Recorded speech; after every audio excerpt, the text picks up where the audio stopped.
پیٹ کا درد ٹھیک. اب بڑھیا کہہ رہی ہے حکیم جی وہی ایک پڑی اور دو. بولے مرے گی؟ بولے تھا کیا؟ بولے زہر دیا تھا میں نے تجھے، اس لیے زہر دیا تھا کہ وہ تیرے پیٹ میں جو سانپ پل لیا تھا وہ جو تھا وہ مر جائے گا اور دست ہو چل جائیں گے، وہ نکل جائے گا، تو ٹھیک ہو جائے گی. اب کھا لے گی تو تیرے پیٹ میں کیا ہے؟ اب تو ہی تو مرے گی. تو یہ پہلے حکیم تھے، یہ ان کی حکمتیں ہوتی تھی، سمجھے؟ حکمتیں ہوتی تھی. مگر کہاں؟ اب کہاں؟ اب سنو توجہ. تو ماں جو ہوتی تھی لوری دیتی تھی رات رات.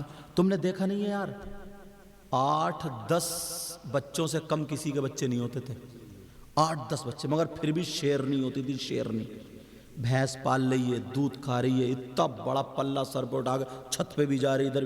اور اب تو ایک بچہ ہوا پوچھا نہیں لگتا، کمر میں درد شروع، اور وہ بھی ڈاکٹر کے پاس جا کے ہوتا. 20-20 سال کی، 22-22 25-25 سال کی بچی ہے، ڈاکٹروں نے پھاڑ کے رکھ دی. اب سب آپریشن سے بچہ ہونا معمولی سمجھ ہے، ریڑھ کی ہڈی میں انجیکشن لگتا ہے، ریڑھ کی ہڈی میں. سمجھ میں آ رہی ہے؟ وہ بچی کمزور ہو جاتی ہے، اس میں طاقت ہی نہیں ہے. اب اگر وہ چائے بنا رہی ہے تو اپنے بچے کو گود میں لے کے چائے نہیں بنا سکتی، یا تو اس کے گھر کوئی ہو پالنے والا، ساس ہو پالنے والی، ورنہ اپنی چھوٹی بہن کو لائے گی. سمجھے؟ یہ بیماری یا خون ہے ہی نہیں، بالکل پیلا ٹپکا. پہلے شیرنی ہوتی، 8-8 10-10 بچے ہوتے تھے. شیرنی کھا کے سرخائی ہوتی تھی.